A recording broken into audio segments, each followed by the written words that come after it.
Fala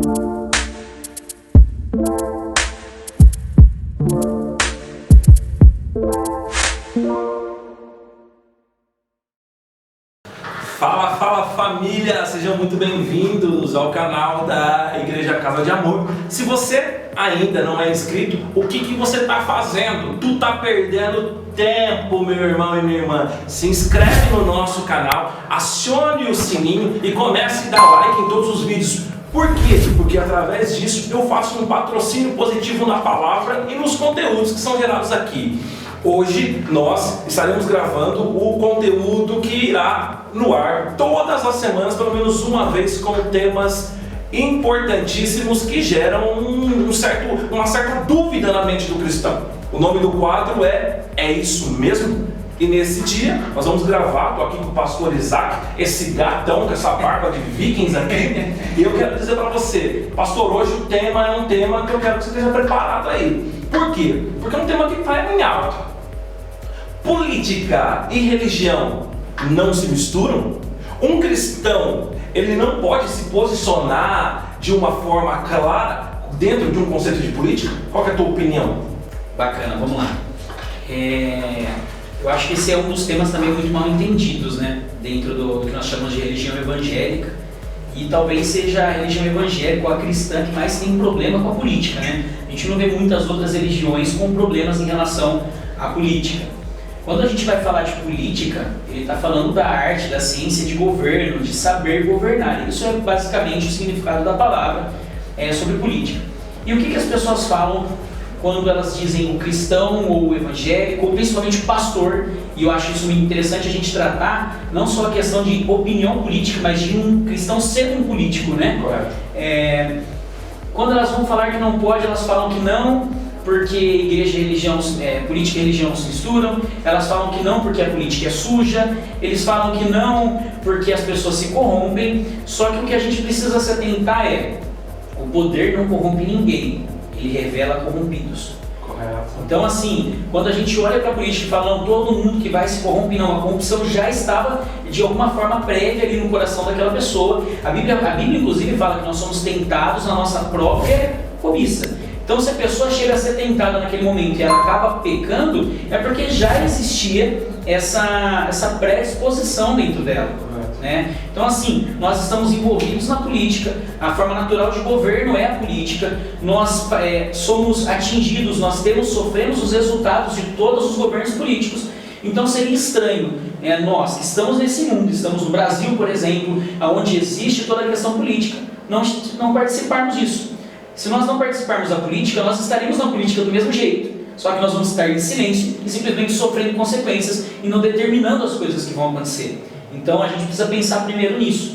Quando em João, capítulo 17, versículo 15, Jesus mesmo diz assim: olha, eu não quero que vocês tirem eles do mundo, eu quero que o Senhor me proteja do mal. Ele fala assim, que assim como o Senhor me enviou ao mundo, eu os envio. Então nós somos enviados para estar aqui. E para estar aqui nós temos que cumprir o nosso propósito.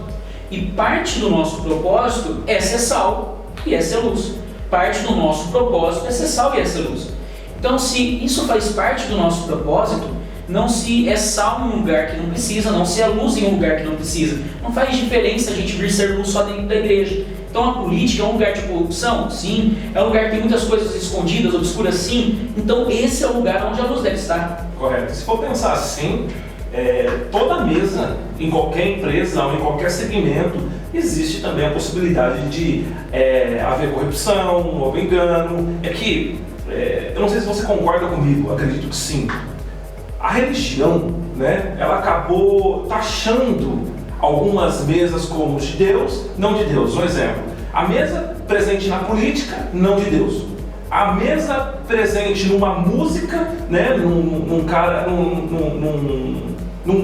músico que está tocando, talvez no secular, talvez dentro do meio evangélico, gospel, né? E faz esse paralelo entre, pô, isso aqui pode, isso aqui não pode.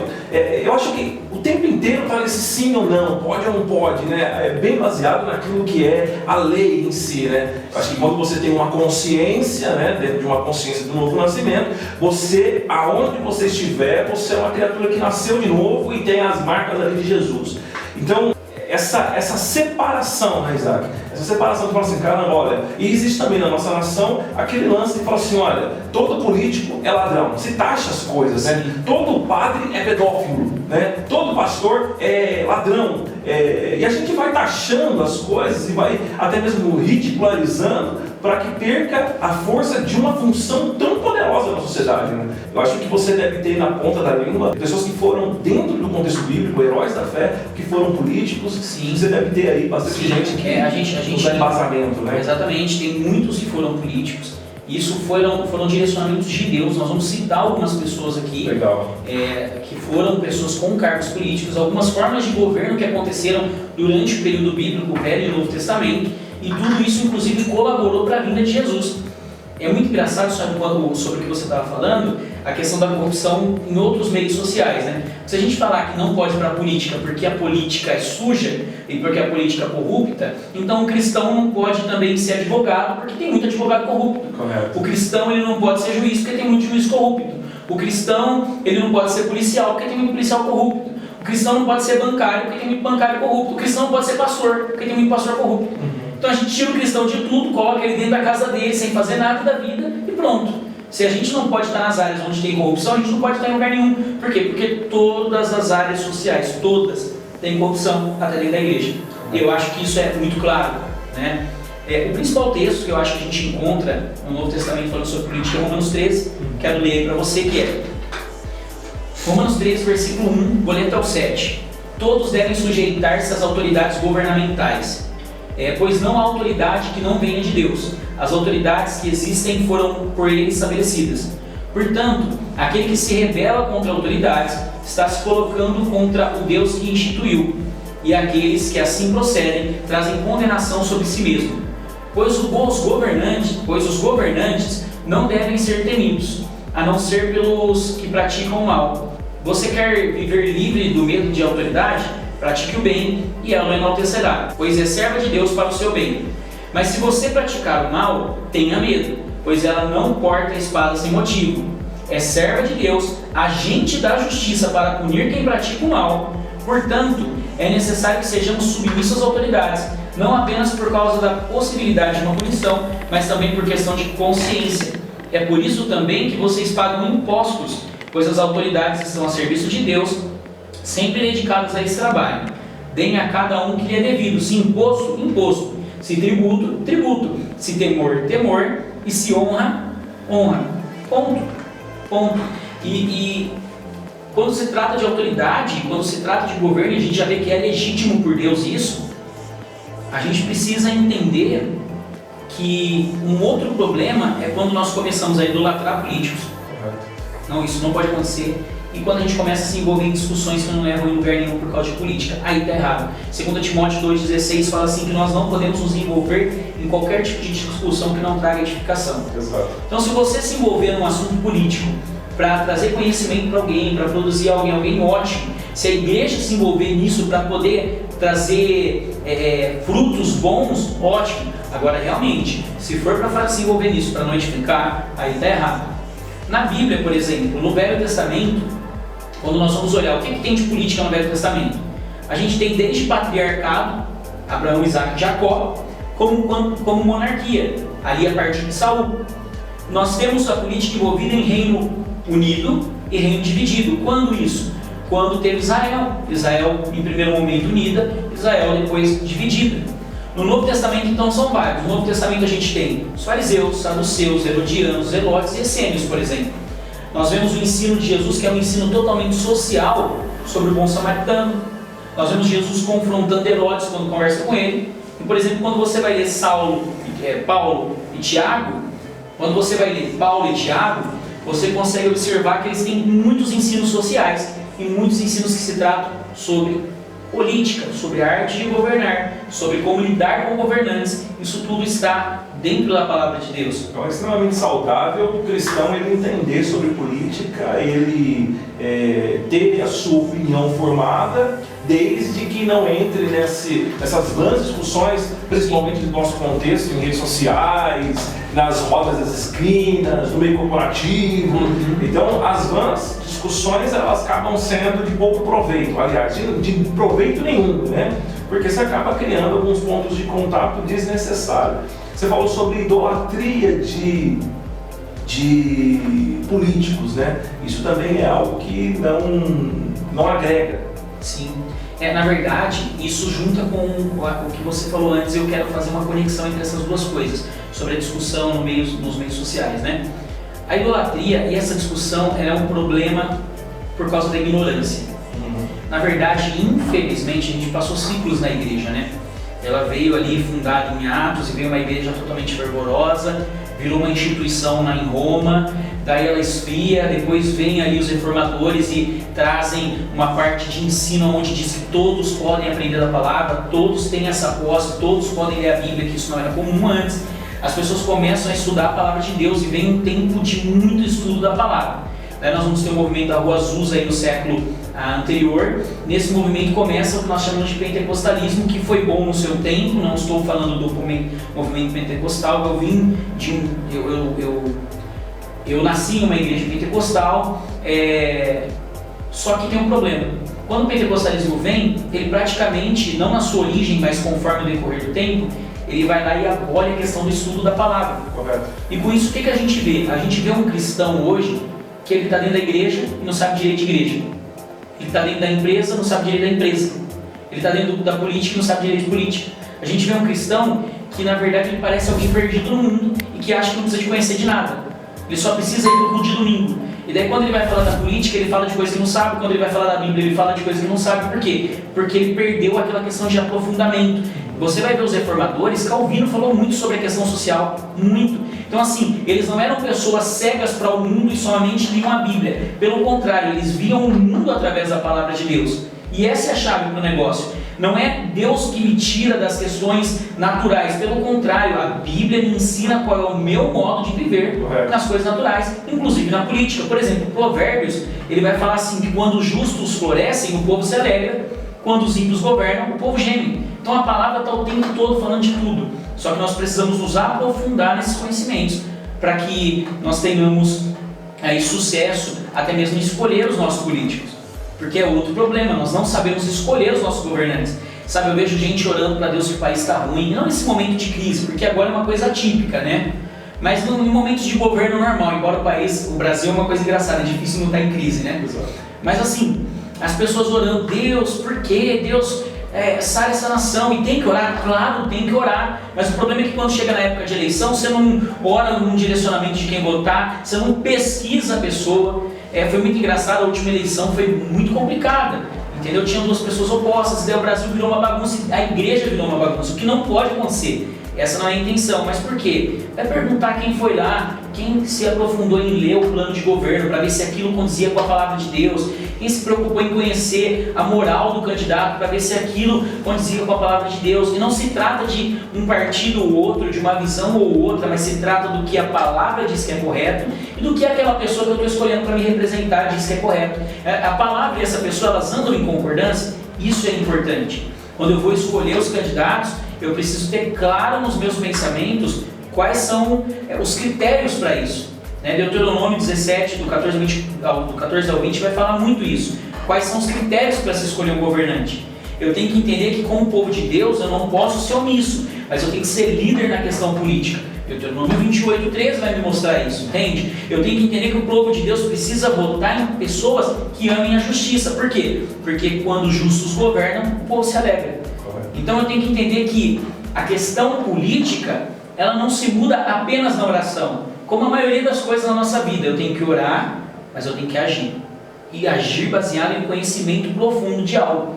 E eu acho que esse é o grande ponto do cristão e da política. Legal, é interessante quando a gente, a cada 4 anos, nós entramos nesse processo de eleição, né?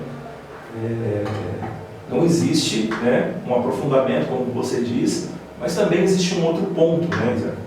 A gente olha uma nação em si que não mergulha dentro de uma consciência de andar na legitimidade de uma nação em ser uma nação justa. Ou seja, eu quero cobrar dos governantes que eles não sejam corruptos, mas eu sou aquele que, quando abre-se um programa de um governo e eu não tenho os pré-requisitos, né, eu vou lá e tento, de alguma forma, com o meu jeitinho, burlar um sistema, né?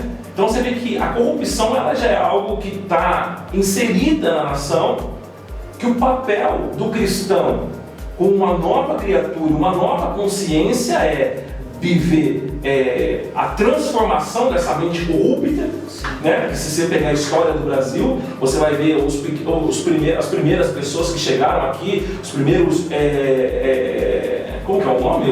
Os caras que vêm, os exploradores, né? Vieram só com lixo, né? Pegaram escravos, pegaram assassinos, colocaram dentro das embarcações e falaram assim, morreu, se achar alguma coisa, lucro. Então já começou com esse DNA contaminado, né?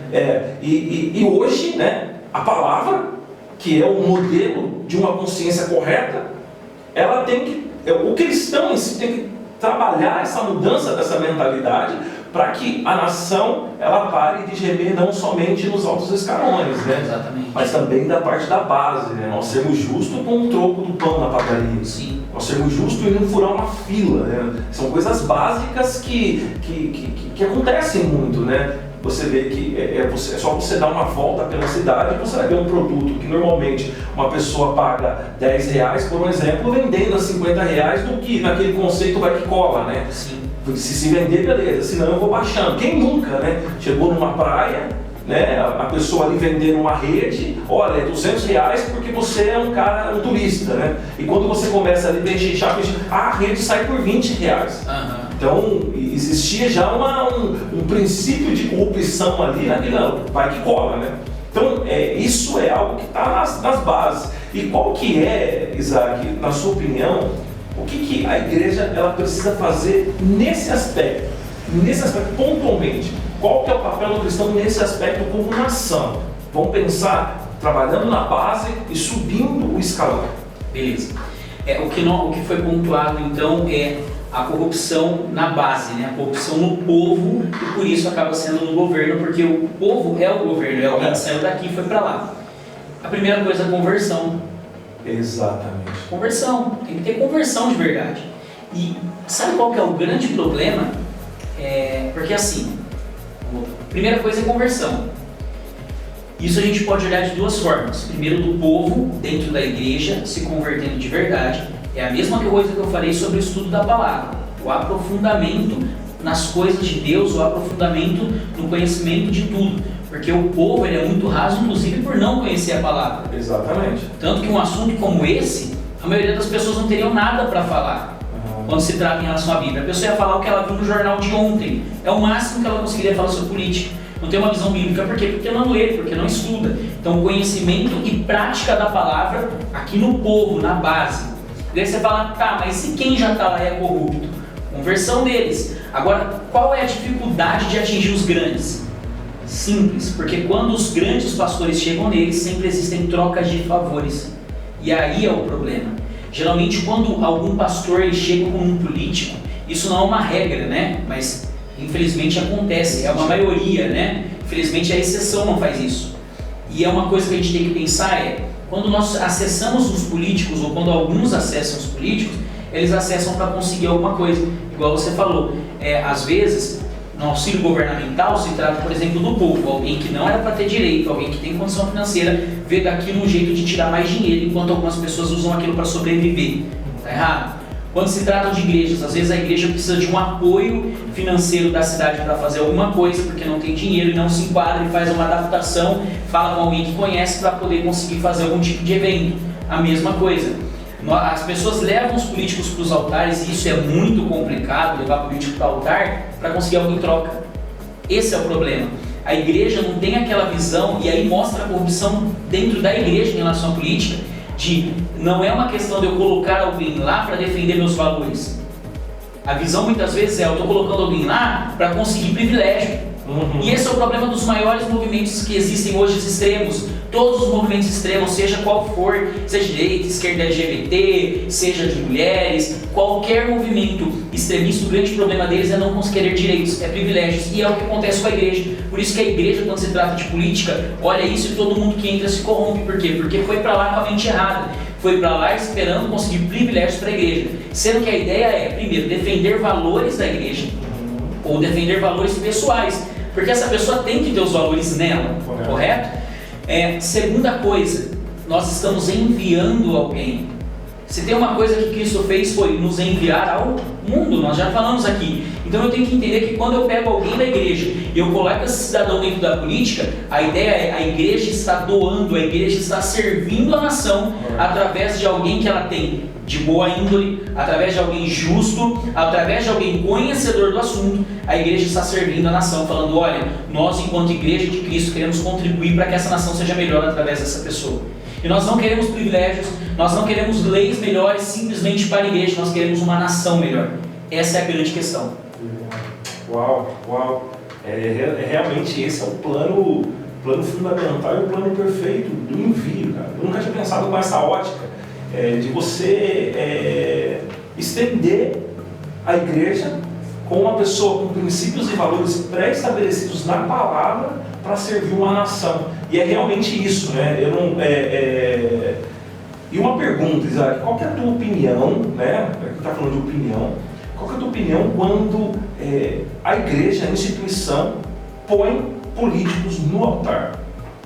Isso agora eu vou falar de opinião. É sua opinião. Eu não vou falar de uma regra bíblica. Eu prefiro não colocar. Legal. Por quê? Quantas vezes você achou que conhecia alguém e depois você viu que não conhecia? Ixi, inúmeras vezes.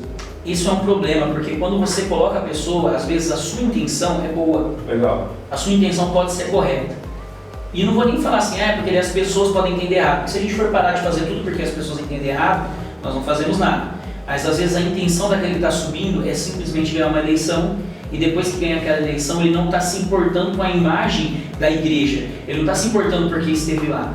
Então assim, a menos que seja uma pessoa de extrema confiança, uma pessoa que você tenha assim uma profunda intimidade, saiba quem é essa pessoa, eu acho que não deve se colocar. Tem uma igreja lá em Itajaí, Santa Catarina, que ela tem um pastor da igreja que foi candidato, e esse pastor não foi tirado do altar por ser candidato, mas ele já era pastor, ele já estava no altar, ele já pregava a palavra. E para você ver o nível, olha o nível de cristianismo que esses caras estão vivendo. Esse pastor, ele é o segundo pastor da igreja, ele se tornou ali um político na cidade, ele pegou o salário dele de político e está doando todos os meses para uma instituição. Uau. Ele está dizendo assim, eu não estou aqui para ganhar dinheiro, a minha ideia de estar aqui, eu não preciso de um salário, eu não estou aqui para enriquecer, eu estou aqui para servir. Ele é um grande missionário, a igreja sustenta ele, que poderia ter um salário na política, mas a igreja está sustentando para dizer assim, você é um enviado, vai. Essa é a mentalidade que gera crescimento, né? Que gera uma sustentação, não somente para o meio cristão, eclesiástico, igreja evangélica, mas para uma nação. Homens como esse, com uma mentalidade expandida, né? Realmente homens de palavra, homens mergulhados numa nova consciência. Legal, cara. Eu gosto desse tipo de assunto. Confesso que não exponho com tanta veemência por conta de extremismos, mas é algo que dentro de um contexto de palavra, dentro de um contexto de ensino, é muito interessante. Por isso nós tivemos a ideia de trazer esse quadro para o nosso canal, para trazer para você realmente uma clareza. Às vezes você fica aí todo esse pensamento pequeno e fala assim, não, eu não falo sobre isso, a igreja não tem que se misturar com isso. E vale entender que um pastor que expõe a sua opinião, ele também é um contribuinte, ele paga os impostos, ele também é um CPF, ele é uma pessoa física, porque muitas vezes tem isso, né? O pastor, ele só tem que falar da palavra de Deus, mas não, o pastor, ele também trabalha, também paga imposto de renda, e ele tem o poder, a voz ativa para falar como qualquer um, em qualquer outro lugar. Claro que dentro da sua posição como uma pessoa influente, ele tem que ser bem pontual e deixar claro que é opinião própria, né? Sim. O que é a sua opinião própria e o que não é. Por isso que eu fiz a pergunta com relação a colocar políticos no altar. Eu, como CPF, vamos dizer assim, eu tenho as minhas preferências políticas, mas eu não posso estender isso com uma forma impositiva para a igreja e falar assim, não, porque eu penso nisso, você tem que pensar nisso. Isso aí já é dominar a massa, isso aí já é a lavagem cerebral. Claro que nós somos influências, mas nós temos que deixar bem claras as fronteiras, né, Isaac? Do que é minha opinião e do que é o que eu quero, de alguma forma, levar vantagem por eu ter uma influência e levar essas informações para pessoas que não têm conceito formado, né? Isso é muito comum de acontecer, né? Pessoas assim, a gente entrou em pontos aqui interessantíssimos, né? Tem pessoas que não estudam a palavra, estão na igreja há anos e não conhecem a palavra e perecem por conta disso, né? Então, quanto mais dentro do conceito grego, político, né, da origem da palavra, você estudar para que a política foi feita dentro do seu contexto, aquele que se preocupa com o povo, aquele que cuida do povo, é uma coisa interessante isso, é o papel da igreja. Claro, e uma coisa que a gente tem que tomar cuidado também é em questão de profecias, cuidado com profecias a respeito de política, na verdade cuidado com profecias. Em todo momento, né? Cuidado, muito cuidado. A Bíblia, e isso é ignorância também, porque a Bíblia nunca falou que você tem que aceitar toda a profecia, pelo contrário, ela fala para você não julgar o profeta, mas ela te manda julgar a profecia. Exato. Analise a profecia. Exato. Então assim, hoje, infelizmente, nós temos muitos falsos mestres, falsos profetas. Porque fica assim, né, Isaac? Pensa, eu chego para você, eu assino um cheque em branco, aliás, eu assino esse cheque no nome de Deus. Pensa na sua reação, eu chego e falo assim, olha, Deus está mandando falar isso. Cara, já vi o peso impositivo do Criador. Quem sou eu? Logo você pensa, quem sou eu para discordar? E às vezes, né, não vamos generalizar e falar que não é um movimento do Espírito, nós não desprezamos, mas nós avaliamos. Mas às vezes eu quero imputar a minha vontade em você, por isso eu falo o que eu quero, às vezes o que está no meu coração, né? E vai lá e fala, entrega, ó, Deus falou. Eu fico meio em choque. Uma vez o profeta falou que Deus ia me matar. E falou que ia matar na semana. Isso já faz uns 10 anos. Graças a Deus eu estou aqui. Não falhou. É que ele não especificou qual semana. Exatamente. É real, cara. É real, isso é verdade. A última eleição, não sei se, eu não me recordo se foi na última presidencial ou se foi na última de prefeito. Nós tivemos um candidato à presidência falando que Deus falou que ele seria eleito. Ele foi na última presidência. Na última presidência, mas teve uma outra eleição que teve um candidato que um indivíduo que se diz profeta, que tem uma igreja, também profetizou acerca de um outro candidato, que ele ia ter não sei quantos mil, acho que era 400 e poucos mil, alguma coisa assim, votos, e ele se candidataria também para, eu acho que era deputado, ele se candidataria. Quando saiu o resultado, o cara não teve 10% dos votos. E ele falou, Deus, ele estava no palco assim, Deus manda te dizer que amanhã, quando acontecer, de você saber o resultado, vão ter tantos votos. O cara falou o número de votos, chegou lá, o que aconteceu? Isso é jogo para induzir as pessoas a votarem. Falhou. É jogo para induzir as pessoas a votarem. Olha, provavelmente existe uma aliança, não estou dizendo que existe, estou dizendo provavelmente existe uma aliança, daí ele vai lá, sobe em cima do altar com milhares de pessoas e fala, Deus falou que amanhã vai ter tantos votos. Quantas pessoas vão mudar o voto porque Deus tinha falado que aquele cara ia ter voto? Então assim, a gente tem que tomar muito cuidado. Então acho que assim, o papel do cristão na política, resumindo, é contribuir para que ela seja limpa, para que ela seja pura, para que ela seja realmente em prol das pessoas. Esse é o papel do cristão, é você ceder-se para poder contribuir e não tentar tirar proveito disso. Perfeito. Eu fico muito satisfeito. Você que está nos assistindo aí, acompanhando, é isso mesmo, de uma forma muito clara e objetiva, que esse é o papel.